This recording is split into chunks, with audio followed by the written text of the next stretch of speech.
Hello বন্ধুরা, আজকে আমি একটা চিলা রেসিপি নিয়ে এসেছি। এই রেসিপিটা ঝটপট তাড়াতাড়ি স্বাস্থ্যকর রেসিপিটা একবার কী কী উপকরণ লাগে দেখে নিন।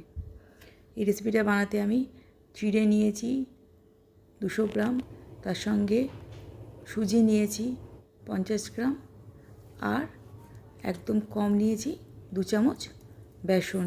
সবগুলোকে একসঙ্গে মিশিয়ে আদা আর কাঁচা লঙ্কা, 6 থেকে 7 চামচ দই, তার পরিমাণ মতন জল, সবগুলোকে মিহি ব্যাটার করে নিয়েছি।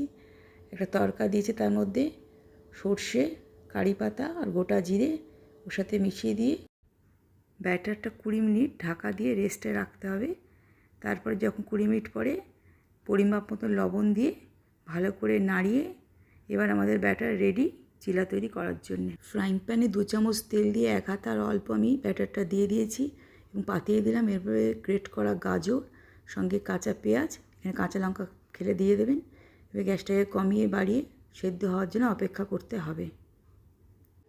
যদি পাতলা করে করেন তা নরম হাতে তুলবেন, আর ভেঙে যাওয়ার সম্ভাবনা থেকে মোটা করে তুললে তাহলে ভেঙে যাওয়ার সম্ভাবনা থাকে না। গ্যাসের আঁচ মিডিয়াম টু লো রাখবেন। আর যদি ব্যাটারটা ঘন হয় একটু জল মিশিয়ে নেবেন পরিমাপ মতন।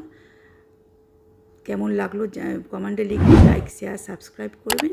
খুব ভালো থাকবেন। নমস্কার।